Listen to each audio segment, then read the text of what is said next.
This is Horizons Middle East and Africa. Our top stories this morning. Fast track, U.S. equity futures rise after the EU agrees to accelerate trade negotiations with Washington to avoid a transatlantic trade war.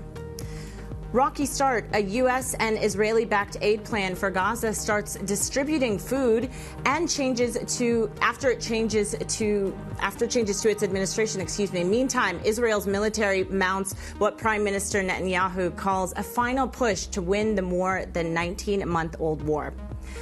And OPEC Plus brings forward its output call by 1 day to May 31st as members decide whether to continue with bumper production increases.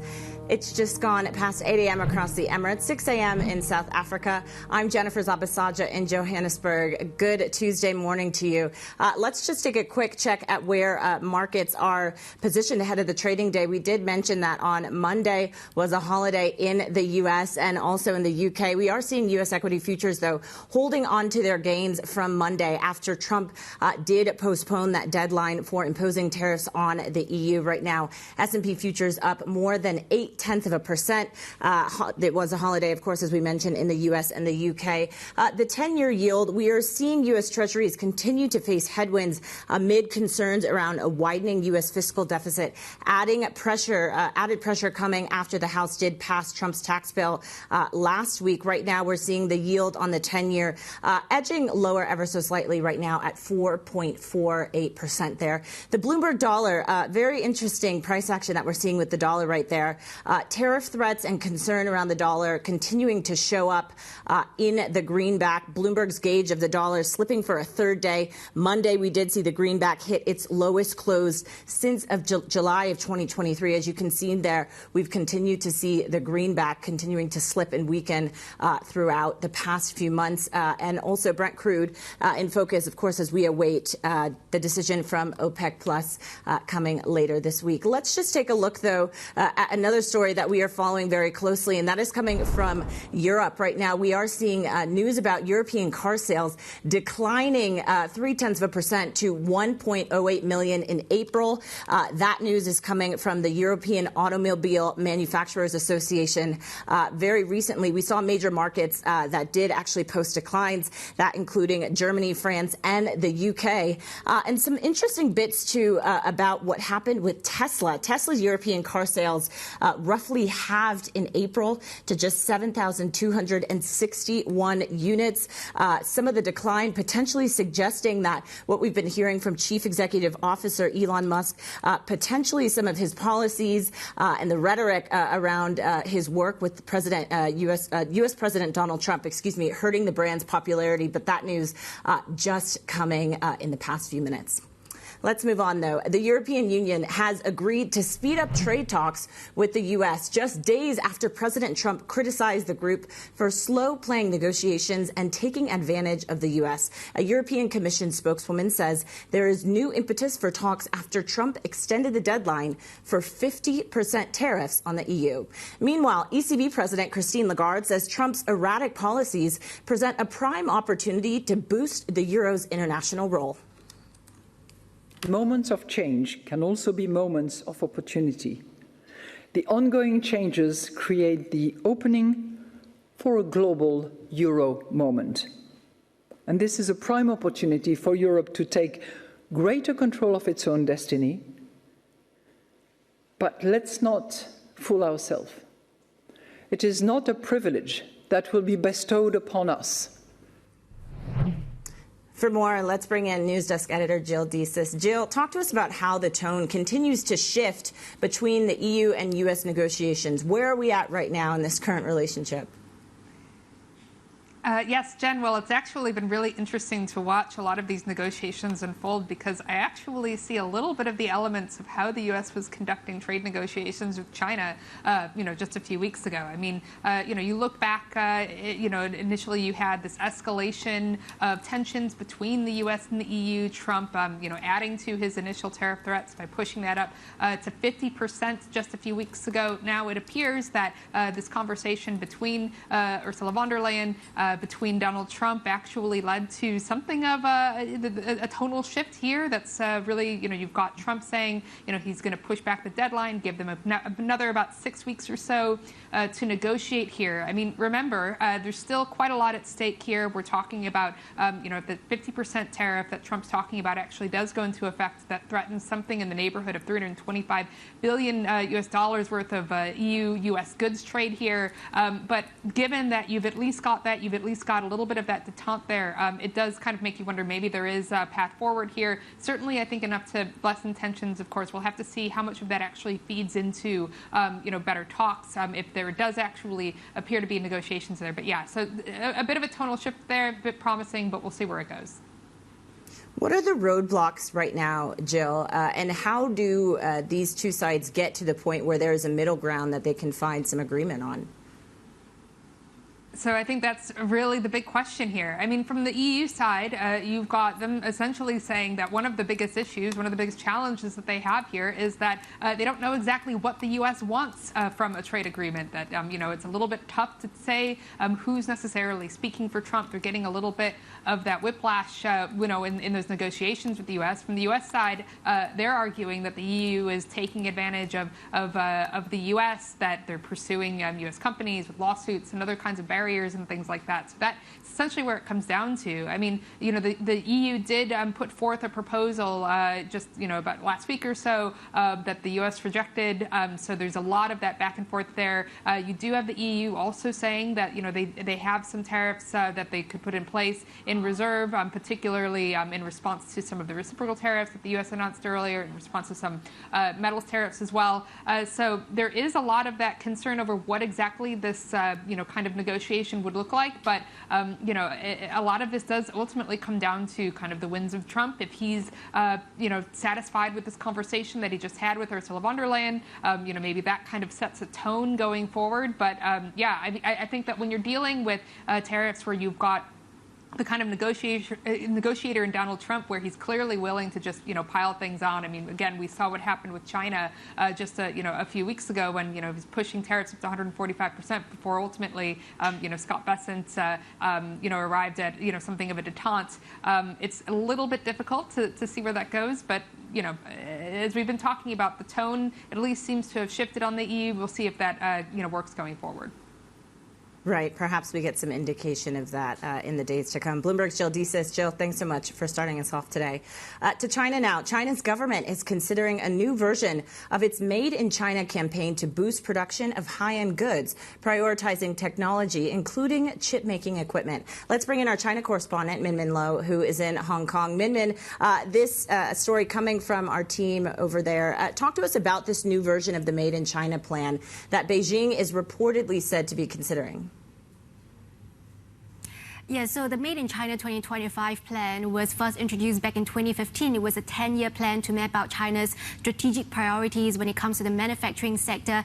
And we're coming to, we're just half a year left to the end of 2025. And so we understand from sources that the Chinese government is looking at a new iteration of this Made in China plan. It's likely going to be called something different just to avoid drawing the sort of criticism that the previous plan had gotten from Western countries. But it's still likely to focus on the high-tech manufacturing sector, especially on things like chip-making equipment, given the curbs that we have seen from the U.S. and how that has really threatened China's prospect of developing its chips sector further.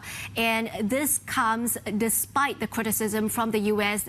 Calling for China to rebalance its economy. It also comes despite Chinese policymakers themselves acknowledging that they do need to increase domestic consumption. And here we are hearing from sources that there is an ongoing debate among the Chinese government policymakers right now about whether to set a target when it comes to the share of consumption as a contribution to the country's GDP. And it seems like policymakers are leaning towards not committing to a target for now because they are unclear about whether they actually have enough policy tools to boost consumption in a big way. And that's why they're still relying on that old playbook of manufacturing, because that has contributed to growth. It's contributed to job creation as well. It's also led China to become this big leader, especially in areas like electric vehicles, solar panels, and they're likely to continue to go ahead with a similar strategy in the next 10 years. It's coming at a very fascinating time, Min, of course, as you note there.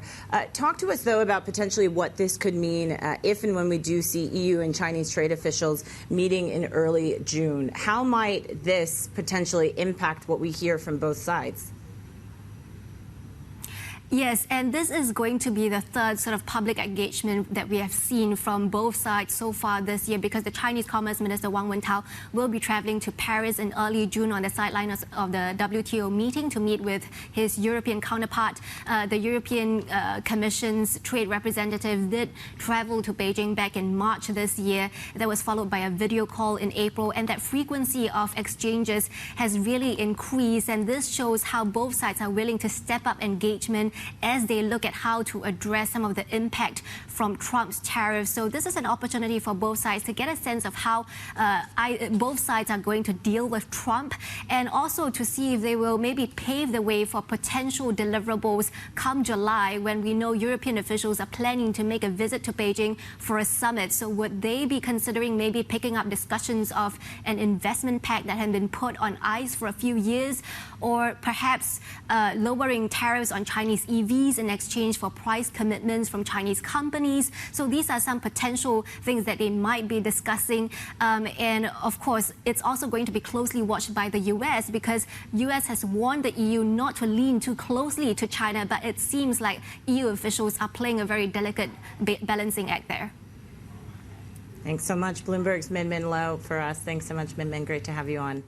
Now, most Asian currencies are stronger today due to weakness in the dollar, as investors await fresh trade news that may define the appetite for U.S. assets. Joining us now is Hugh Gimber, global market strategist at JPMorgan Asset Management. Hugh, great to get you on. Let's just start here. There is a lot of concern and, of course, uncertainty surrounding the trade tariffs, the EU, the U.S. What is concerning you most right now as an investor? I think the last 7 days of news is a very good example of how trade tensions really are never going to be on an on or off switch this year, but rather working on something of a sliding scale. You see just how dangerous it is to try and trade these intra-week changes, where last Friday you had significant escalation, over the weekend now good news in terms of de-escalation. And so this is all an environment where I think if you're a US business, or really a large business anywhere around the world, the temptation here is just to wait and see. Just a pause on that new CapEx decision, just a pause on that new major hiring decision. And that, for me, is the key drag that we expect to see on global growth as we move through the second half of the year. Corporate fundamentals are still in good shape. This is not an economy which is slowing down due to corporates retrenching because of higher levels of leverage, but simply when you're that unsure of where the next trade headline is going to come from, it's that pause on decision making which I think is going to be the key drag on growth. Where do you pause, though, Hugh, right now? Is there anywhere where you could potentially seek some refuge from a lot of the whiplash, really, that we're seeing?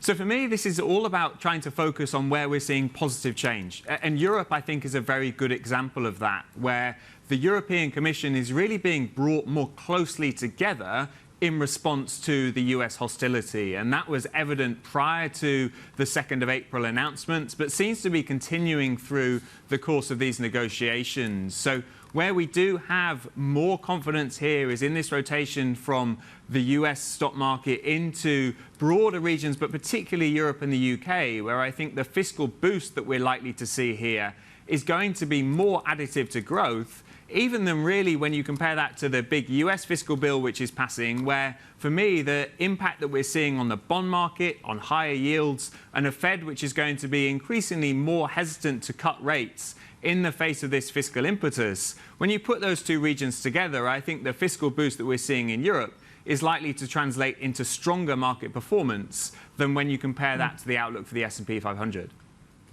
Does that also extend, Hugh, to the euro? We mentioned earlier that we heard from Christine Lagarde saying that potentially this is a moment for the euro. How much strength do you see in the currency? I think there's further to go, but this is primarily more driven by the dollar side of the story. When you unpack why the dollar has been able to persist on this extended bull run, it really comes down to three factors for me. That's US growth exceptionalism, That's US interest rate exceptionalism with higher differentials, and then also US equity market outperformance. All of that underpinned by very strong, credible institutions. And when I think you start to unpack that now, we start to see cracks in all of those areas. It's clear that the US economic story is no longer as impressive relative to the rest of the world as it has been. Interest rates, albeit today, still that gap persists, but I think there is more room for the Fed to cut if it becomes clear that the US economy is weakening.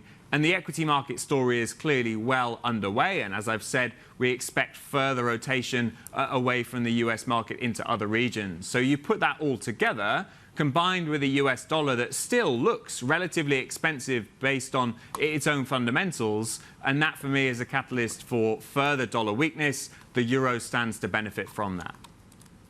I wonder, Hugh, if you look to NVIDIA, we're going to wait to get the earnings tomorrow. Does that potentially change your outlook for what you just outlined there? Tech is still a critical part of this story. You're absolutely right to highlight it, because when I think through an equity market in the US, which is still looking, consensus numbers are around 9% earnings growth for 2025, double digits again in 2026, really the only way to rationalize that view relative to a slowing economy is to make the case that technology can be immune to cyclical weakness in the economy. And when we've been unpacking Q1 earnings results, you are seeing increasing evidence of CEOs highlighting that their AI build-out is still a critical part of the future plans. For me, though, the question here is, you're asking for something that's basically unprecedented. We've always seen over history that technology spend typically comes down in a period where the economy is slowing. And so to make the case here that technology can see new surge relative to already elevated expectations in the context of that broader CapEx pullback that I was describing is a tricky one. So Q1 earnings so far for the tech giants has been strong again. We'll wait to see what NVIDIA brings for us tomorrow night. But ultimately, I think if you're only looking at the US market and anchoring on ongoing tech strength, you have to be confident that A, this cyclical drag is not going to tempt companies to pull back on tech spend, and B, that they can exceed already elevated earnings expectations, which still sit well above where the market's looking for earnings in, let's call it the S&P 493. Great to get your insights. Really appreciate you joining us. Hugh Gimber, Global Market Strategist at JPMorgan Asset Management, joining us there in Dubai. Thanks so much. Now, still ahead, a new plan to deliver food aid to Gaza gets off to a rocky start as Israel vows to bring all the hostages home. The latest on the conflict next. This is Bloomberg.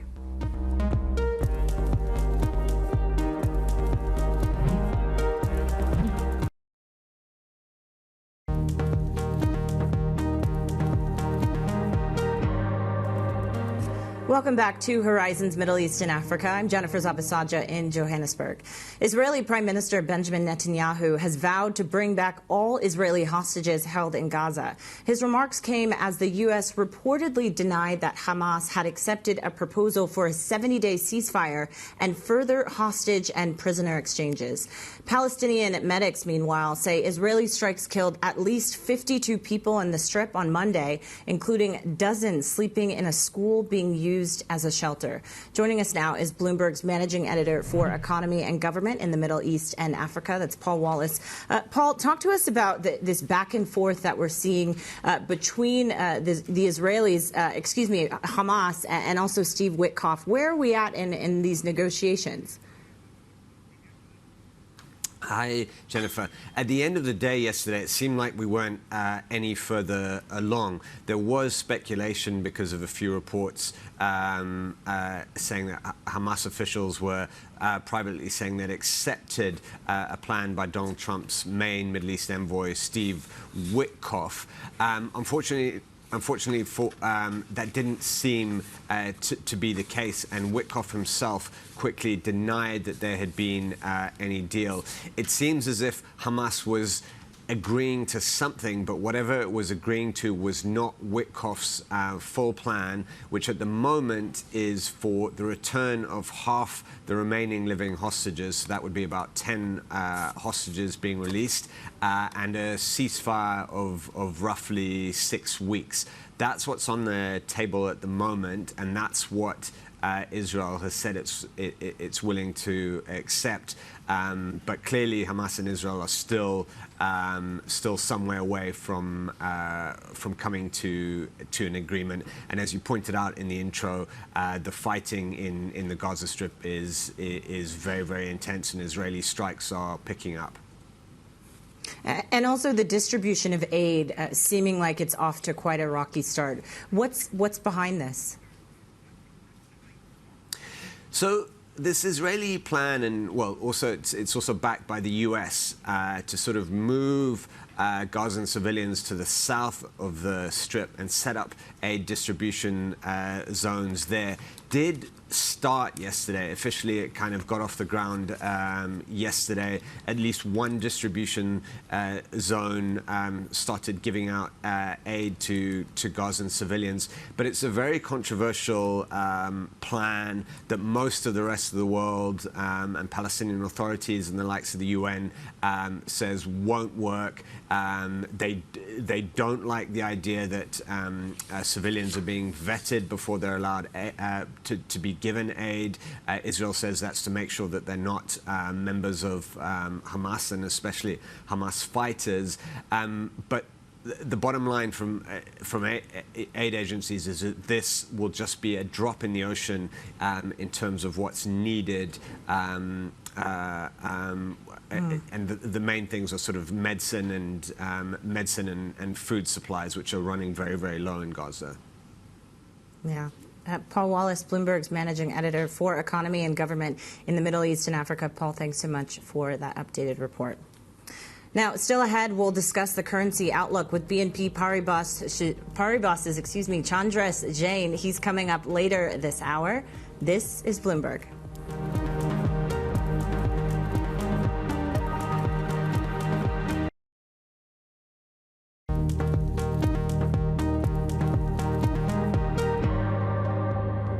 Welcome back to Horizons Middle East and Africa. I'm Jennifer Zabasaja in Johannesburg. Let's take a quick check at where markets are positioned ahead of the trading day. We mentioned the U.S. and the U.K. were on holiday yesterday. Back today, we're seeing U.S. equity futures holding on to some of their gains after we did get indications from Trump that he was postponing the deadline for imposing tariffs on the EU. Eurostock 50 futures, though, showing a bit of weakness right now. But coming up, OPEC Plus brings forward a meeting for its key members. We discuss the planned output hike and oil prices next. This is Bloomberg.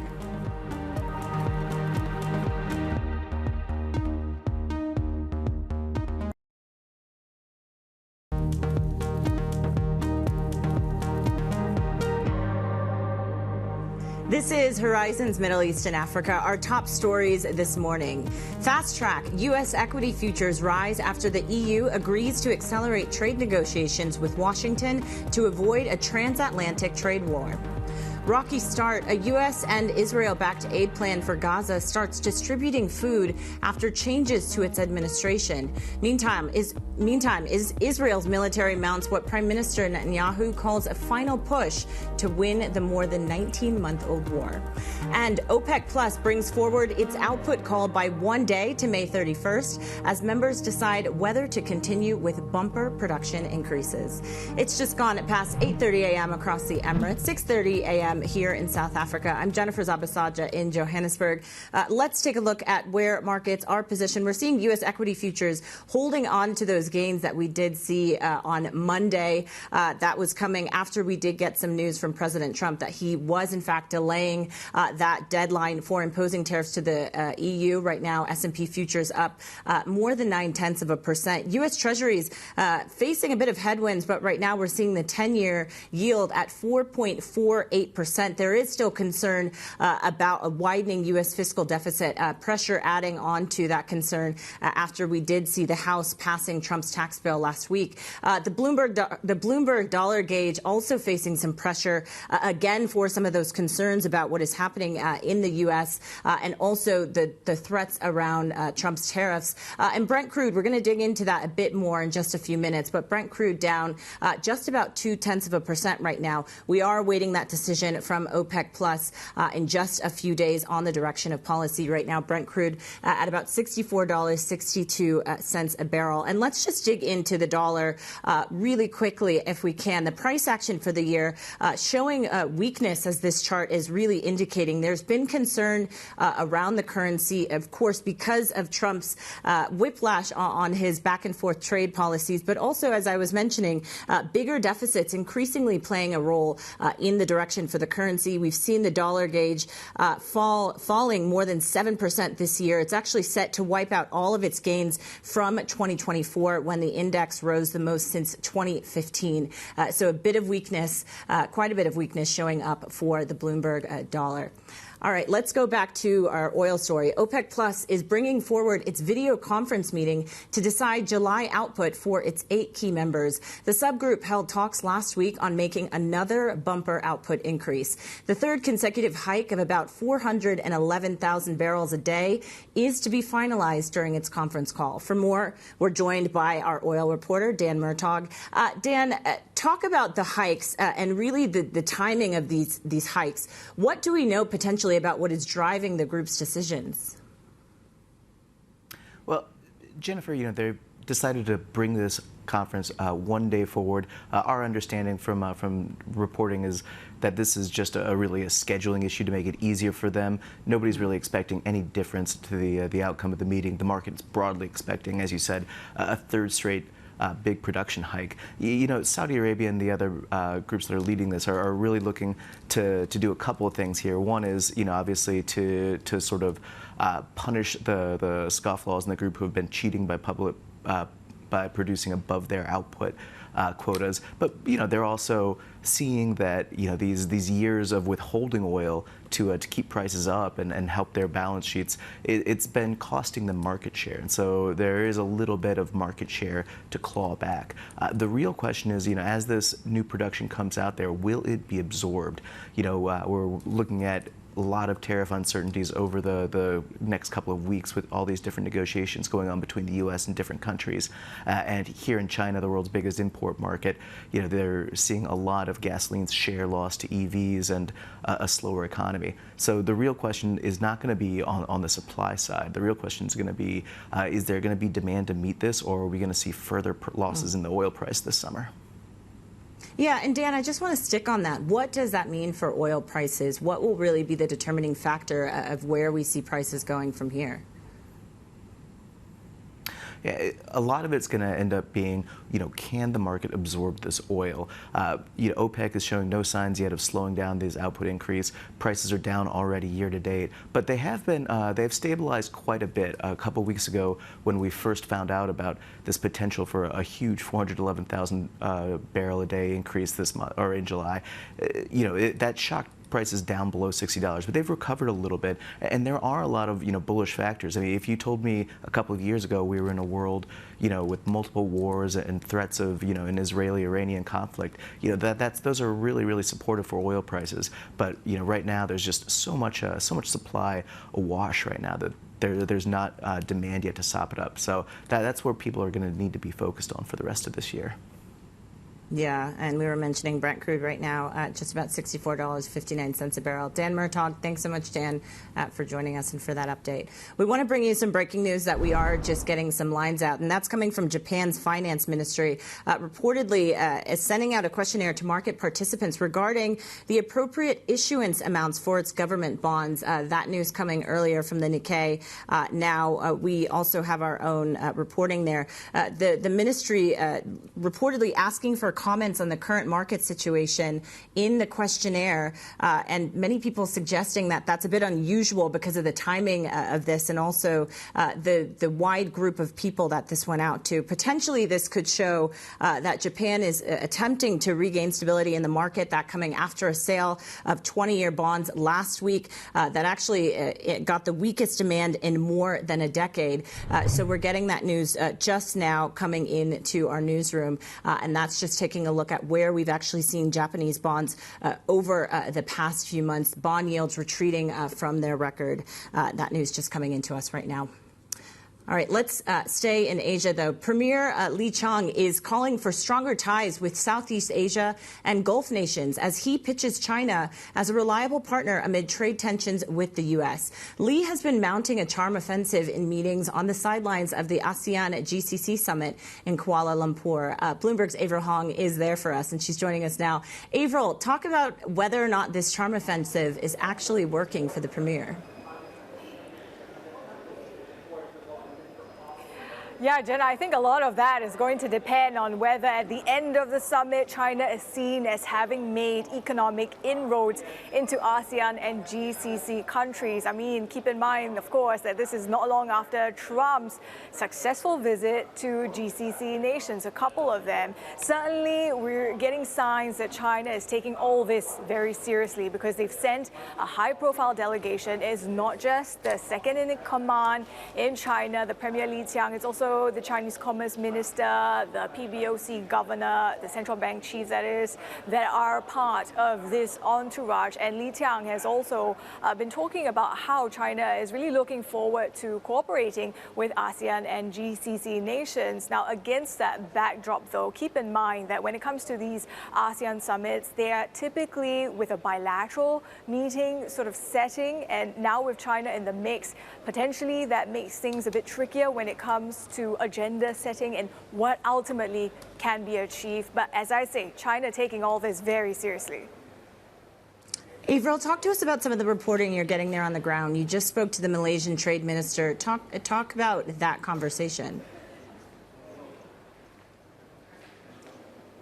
Yeah, I spoke to the Malaysian Trade Minister Zafrul Aziz this morning, and the focus of the conversation was about U.S. tariff negotiations. Keep in mind that Malaysia potentially faces 24% tariffs, but the U.S. has also been making it quite clear that 10% as a base rate for all countries, that is here to stay. So the minister suggested that maybe zero tariffs not possible, but to 10%, that would be a positive outcome. Take a listen.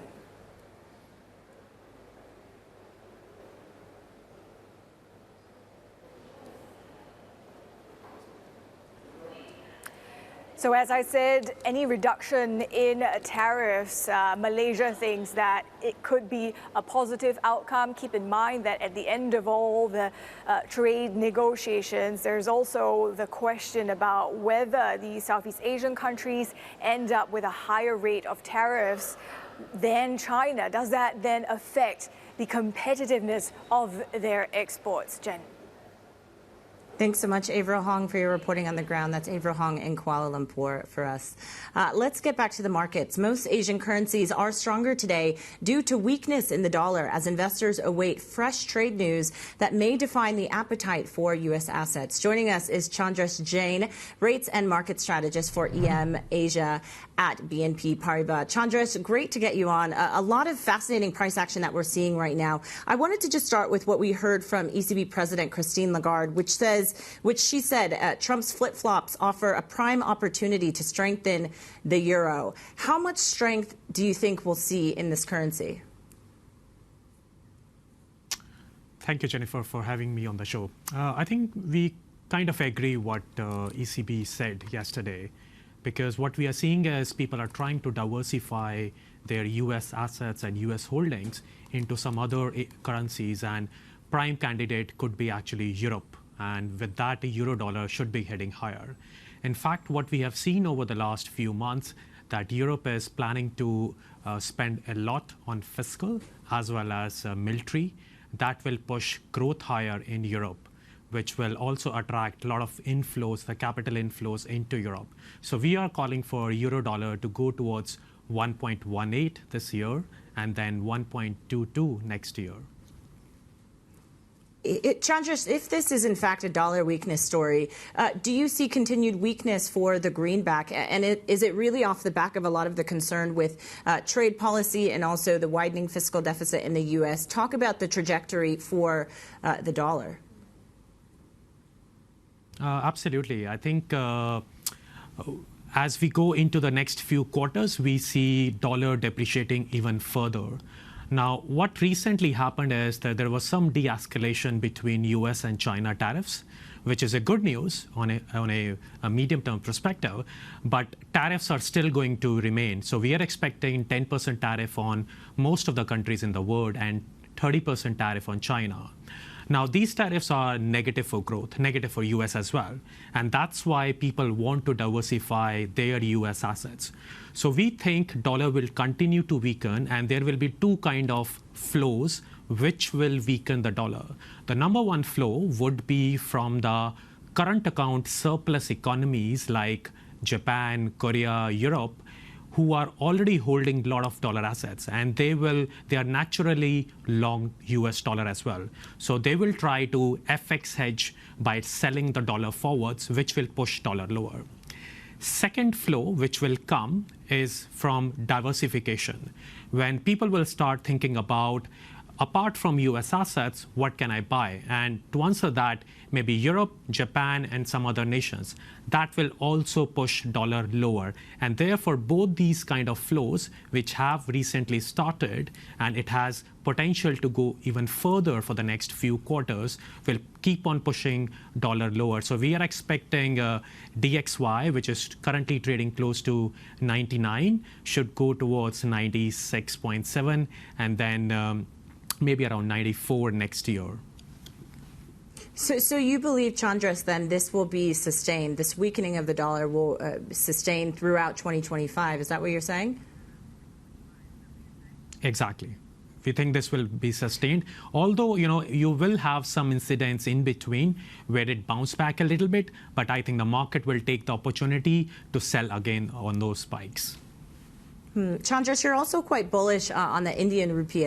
Can you talk about your thinking behind this and why you're so bullish? Because it runs a bit counter to what we're seeing from other banks. Exactly. So I think we are slightly different from other banks here because we think this is an environment where generally equities are doing well. In India, RBI has done a decent amount of rate cuts already.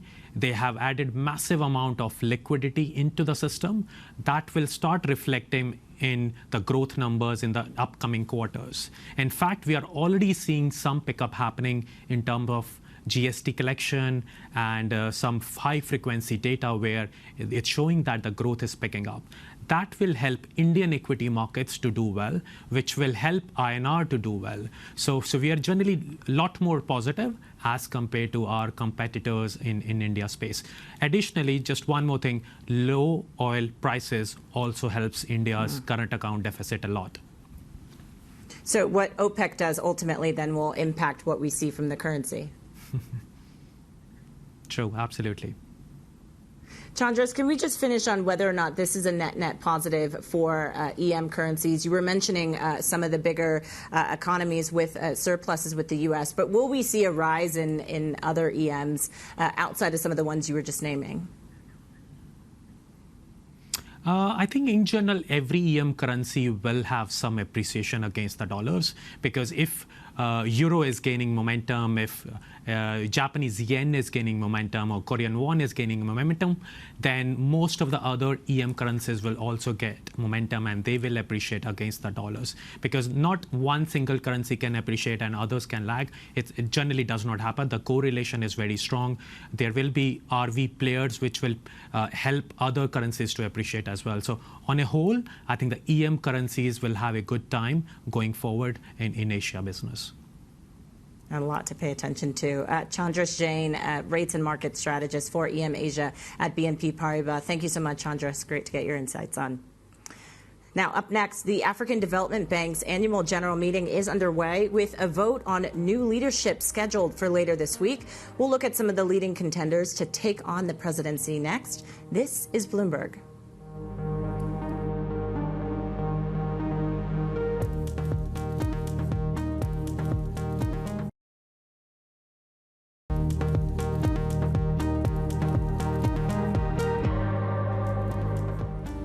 The African Development Bank's week-long annual general meetings enters a second day today. It will include a vote for the next president on May 29th in Abidjan, Ivory Coast. Whoever takes over from current chief Akwemini Adesina will have to contend with a continent that is currently facing financing strains. For more, let's bring in Bloomberg's Ndiro Oganga, who joins us now from Kigali. Ndiro, share more about what the past 10 years of Adesina at the helm of AFDB has looked like and has benefited the continent. Hi, Jen. So top of mind would be the fact that he's been able to turn around the financial situation of the bank from a capital base of $93 billion all the way to $318 billion. He's also been a big champion of the high five agenda, focusing on energy, industry, and also agriculture. And what was supposed to be the cherry on top of the cake was the Dar es Salaam Declaration, where 48 countries signed, and they are to bring electricity to 300 million Africans by the year 2030.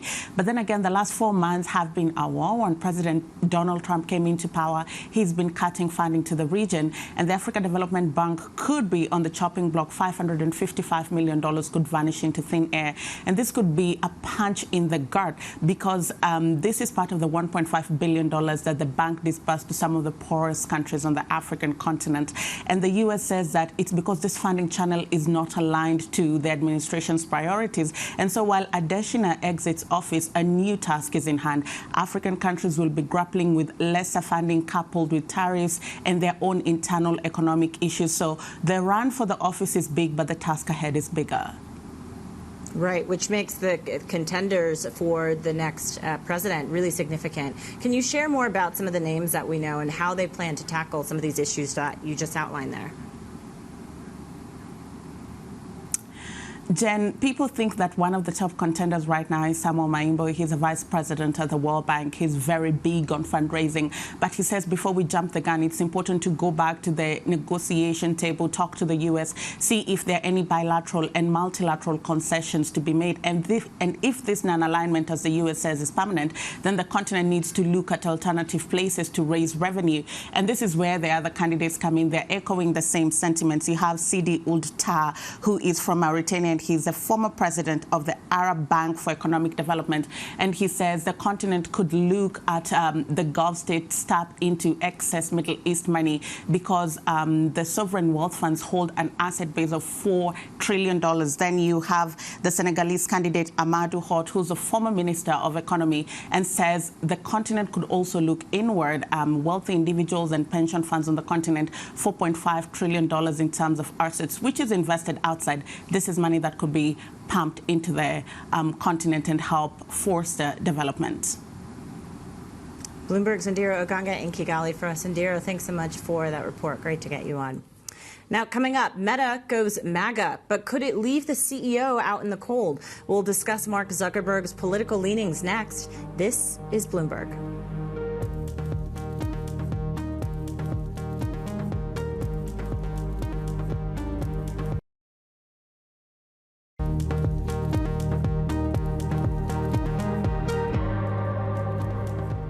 Meta CEO Mark Zuckerberg has taken a hard turn toward the Trump administration, but will embracing the MAGA movement help or hurt the social media company?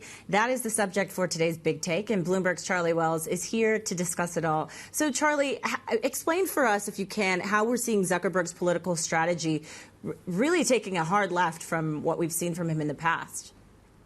Jen, it can be head-spinning for anyone who remembers Mark Zuckerberg of the Obama era. He was 24 years old when Obama came into office, and there has been a huge transformation since that point, and that is what the story really tries to chart. So the authors interviewed some 50 people, 30 current and former Meta employees, a dozen government officials in the Obama, Biden, and Trump administrations, and it really charts that kind of transformation from that Obama era to the current Trump era, where we really are seeing this shift towards kind of the MAGA crowd. So there's the sort of surface level changes that a lot of observers have seen.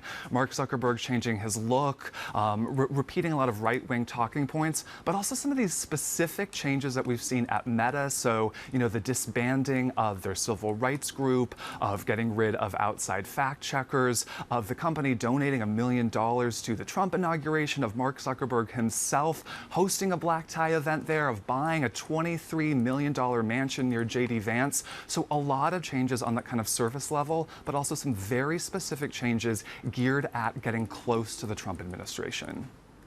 And I was saying taking a hard left. Of course, I meant taking a hard right. Charlie, talk about some of the risks and potential rewards for this.